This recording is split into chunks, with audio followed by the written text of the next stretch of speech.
dia, eu e meu grupo vamos falar sobre a policondrite recidivante. A policondrite recidivante é uma doença rara e grave que pode acometer vários órgãos do corpo se não reconhecida e tratada. A evolução da policondrite recidivante é caracterizada pela inflamação recorrente e destrutiva das estruturas do corpo que contêm cartilagens, como orelha, nariz, traqueia e juntas. Pode ocorrer em quaisquer grupos étnicos e idades, sendo homens e mulheres igualmente afetados. Agora vamos falar sobre a causa da policondrite recidivante. A sua causa é desconhecida, porém acredita-se que os mecanismos alterados do sistema imunológico levem à autoimunidade, isto é, o reconhecimento de órgãos do corpo como se fossem estranhos à pessoa e, portanto, aptos a serem atacados. Há evidências que sugerem que a presença de um fator genético associado ao antígeno leucocitário HLA-DR4 em pessoas com policondrite. Trata-se de proteínas situadas na superfície das células recebidas do pai e da mãe, descobertas em outras circunstâncias quando se investigava o porquê de haver rejeição de órgãos transplantados. Sabe-se, no entanto, que estes genes não são sozinhos responsáveis por doenças específicas, contribuindo com fatores ambientais para o surgimento dessas doenças, como, por exemplo, vírus, fungos, bactérias, etc.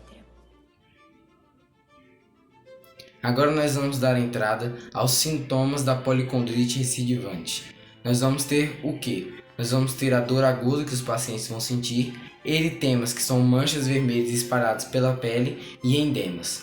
Nós vamos ter também algumas características que vão ser mais comuns em todos os pacientes.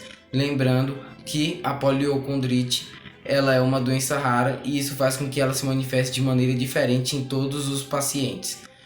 E a característica mais comum é a parte da orelha, em que a orelha vai ser inchada, vai ter um tom avermelhado e vai ter febre.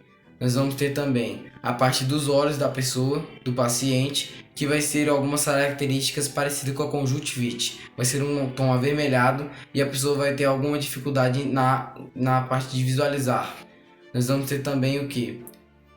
Na parte da laringe, da traqueia e dos brônquios.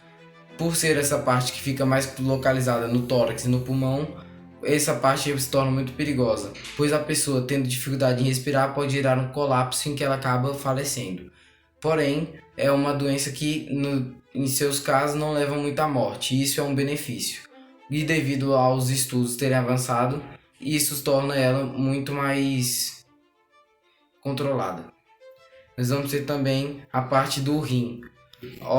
Algumas características bem raras de acontecer, que é a parte do rim e da pele, pois não é muito manifestado em seus pacientes, mas essas partes ficam inflamadas.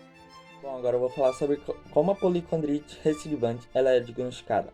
Ela é diagnosticada quando um médico observa um dos 3 seguintes sintomas que é desenvolvido ao longo do tempo no corpo do ser humano: inchaço dolorido em várias articulações, inflamação da cartilagem do nariz e inflamação de ambos os ouvidos. Agora eu vou falar sobre o tratamento da policondrite recidivante. A policondrite recidivante ela pode ser tratada com anti-inflamatórios não esteroides. No entanto, a maioria das pessoas recebe corticosteroide prednisona, que é uma dose que é reduzida gradualmente à medida em que os sintomas começam a melhorar. Em algumas pessoas, os sintomas não melhoram tão facilmente, de modo que a dose de corticosteroide não pode ser reduzida tão facilmente.